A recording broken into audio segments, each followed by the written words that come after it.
Hola chicos y chicas, bienvenidos un día más al canal. En este canal nos hemos puesto a prueba con nuestro quiz. Hemos hablado de dudas que nos habéis dejado en el canal de Instagram. Hemos hecho hasta un unboxing del Starter Kit y lo prometido es deuda. Ya os habíamos avisado que queríamos hablar con una ginecóloga y efectivamente hoy tenemos aquí a Lorena Serrano, que es su canal de Instagram, es Hello Gyn.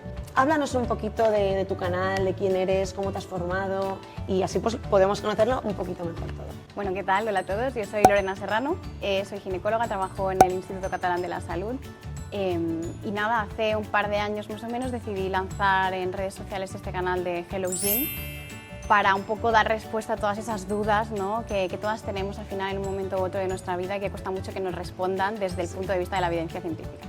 Entonces ahí pues doy un poco de respuesta a todo esto. Sobre todo lo que creo que es importante es que hablemos de esto más allá desde nuestras experiencias o nuestra subjetividad, hablemos con una autoridad, con un profesional realmente que conozca estos tecnicismos y sea capaces de hablarnos de ello para que lo podamos entender. Entonces vamos, si te parece, a empezar con el primer bloque, y es que con la llegada de julio pues llega el verano y vamos a hablar pues de cuando vamos a la playa.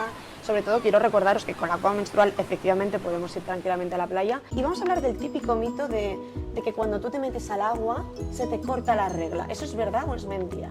No, lo dices claramente, es un mito. Realmente cuando nosotros nos metemos en el agua el flujo menstrual no se corta.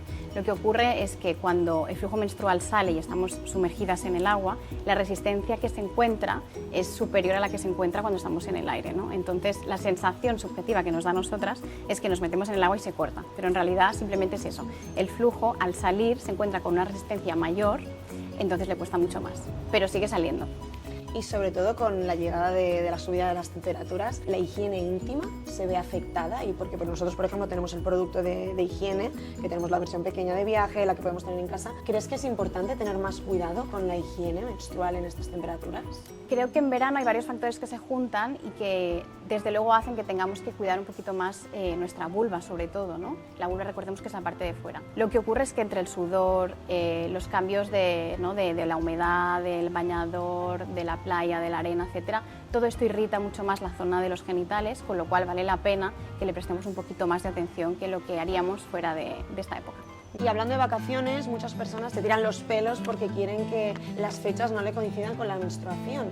Y a veces pues hay personas que se meten en internet a buscar en foros sobre qué remedios prácticos existen para atrasar, acortar la regla. ¿Eso de verdad sirve para algo? No, hay que tener mucho cuidado. Realmente el ciclo viene cuando tiene que venir. No hay nada que nosotros podamos hacer para acortar esa regla o atrasarla. Lo único es que si estamos tomando anticonceptivos hormonales, sí que podemos trampear un pelín y con previsión. Esto no se puede hacer la semana de antes. Con previsión podemos intentar gestionar cuándo nos toca hacer la semana de descanso o no, para empalmarlo o alargarlo y que no nos coincida justo con las fechas de vacaciones. Pero más allá de eso, la verdad es que tenemos pocas alternativas. Vale, y sobre todo creo que es importante esto siempre consultarlo con un profesional, a no ir haciendo trucos hormonales.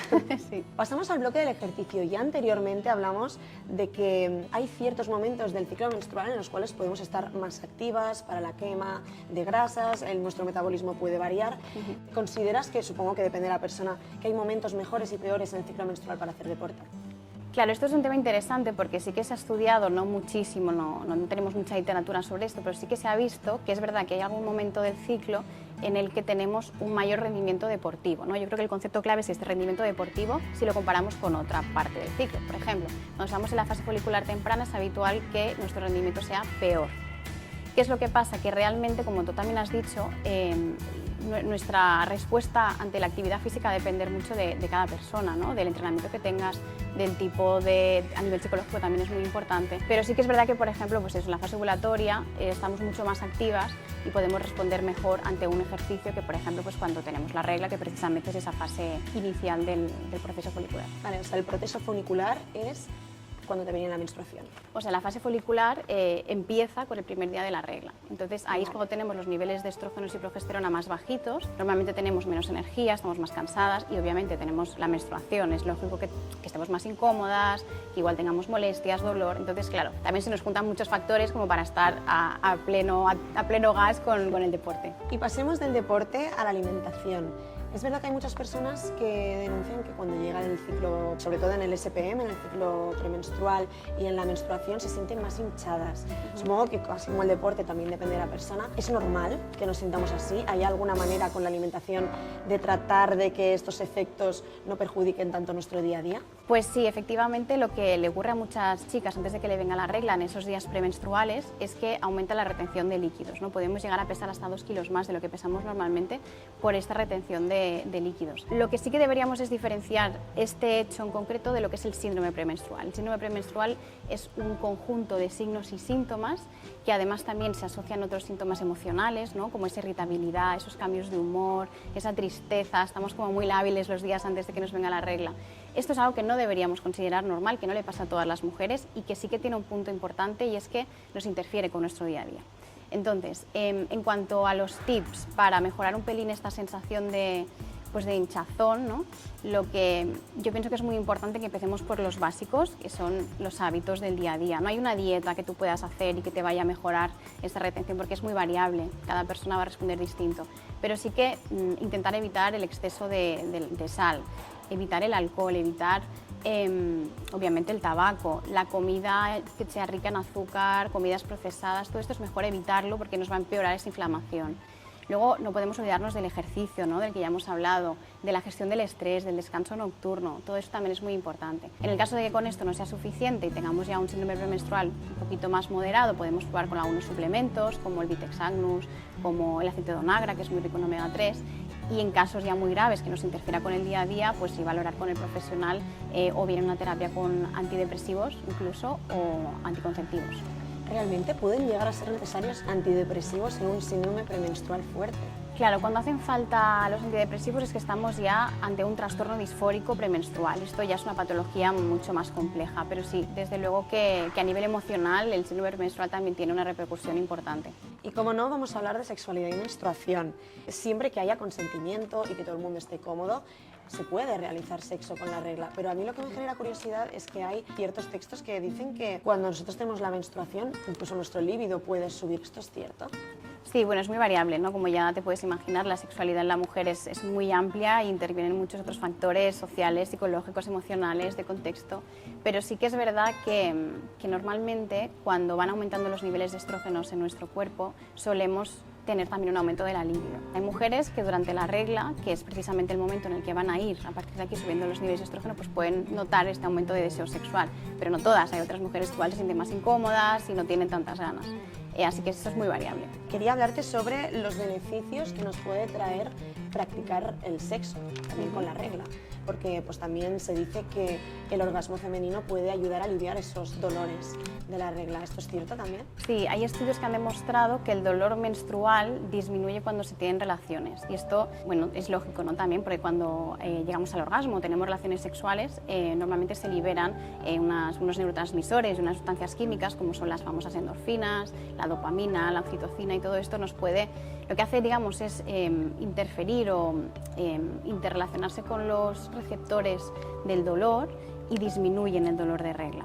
Entonces puede ser beneficioso en algunos casos, pero tampoco en todos. Hay que tener en cuenta que hay mujeres, por ejemplo, que tienen endometriosis, que ya de entrada van a sufrir, muchas de ellas, no todas, a un aumento de dolor con las relaciones sexuales, ¿no? Y quizás pues en ellas, en este caso, no lo van a notar esa mejoría. Ya hemos hablado en otros vídeos sobre una realidad, que es que con la menstruación también te puedes quedar embarazada. Entonces, anteriormente, tanto en TikTok como en YouTube, lo hemos dicho es así, id con cuidado. Igualmente, independientemente de esto, utilizad siempre preservativo, también para todo el tema de las enfermedades de transmisión sexual, no solo para el embarazo. Pero me gustaría que una persona que realmente está dedicada y especializada a todo este mundo de la ginecología nos explique por qué, cómo puede ser posible que con la regla nos podemos quedar embarazados. Claro, esto hay que puntualizar, porque claro, técnicamente para quedarnos embarazadas necesitamos que haya un óvulo y un espermatozoide pululando por ahí, ¿no? Normalmente esto ocurre, el óvulo lo tenemos en el periodo periovulatorio, la ventana fértil, ya normalmente es a la mitad del ciclo. Si una chica tiene un ciclo de 28 días, que sería como de libro, pues eso pasaría alrededor del día 14, aunque no siempre exactamente ese día. ¿Qué pasa? Que no todas tenemos ciclos de 28 o de 32 días. Hay chicas que tienen ciclos más cortos, de menos de 20 días. Entonces, esa ventana ovulatoria se va a ir desplazando y en los casos de ciclos cortos va a estar más cercana a los últimos días de la regla. De manera que si tú tienes una regla larga de 7-10 días, ciclos cortos, tienes relaciones al final de la regla, y teniendo en cuenta que los espermatozoides pueden sobrevivir hasta 5 días en nuestro tracto genital, hay posibilidades de que si tú tienes relaciones con la regla, tú puedas quedar embarazada en ese ciclo, ¿no?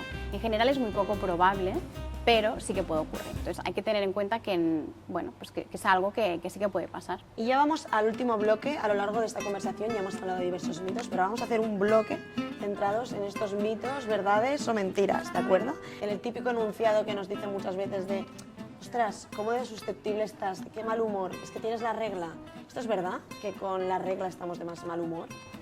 O sea, no necesariamente, ¿no? Es que el humor depende de tantas cosas. Lo que sí que hemos visto es que en la fase premenstrual, por lo que explicaba antes del síndrome premenstrual que pueden tener algunas mujeres, hay algunos síntomas más emocionales, de irritabilidad, de más tristeza, de cambios de humor más bruscos, pero eso suele pasar unos días antes de que venga la regla y suele mejorar los 2-3 primeros días. Con la regla como tal no deberíamos notar una especial irritabilidad, a no ser que tengamos mucha molestia, mucho dolor, y en ese caso pues obviamente vamos a estar más susceptibles, ¿no? Pero bueno, sobre todo yo creo que es más los días de antes en algunos casos. Este cambio de humor no se produce tanto en el momento de la regla, sino en el premenstrual. Exacto, así es. Interesante, porque muchas veces las personas creemos que es lo contrario. Sí. Lo que habíamos dicho, es verdad que con la regla subimos de peso.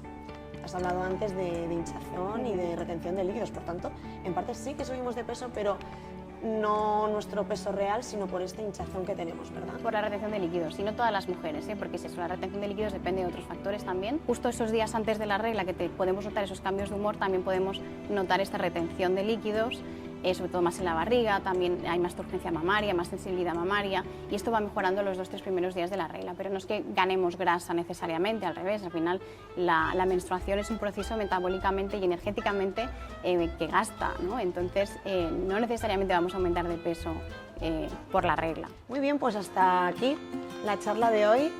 Nada, recordaros que si tenéis cualquier duda nos la podéis dejar en los comentarios, también podéis ir al Instagram que es de Lorena, que es HelloGym, ¿verdad? Así es. Y nada, nos vemos en un próximo vídeo, dejadnos también recomendaciones en nuestro canal o en nuestro Instagram, en nuestro TikTok, si tenéis cualquier duda más. Y muchísimas gracias por venir, Lorena, y nos vemos en un próximo vídeo.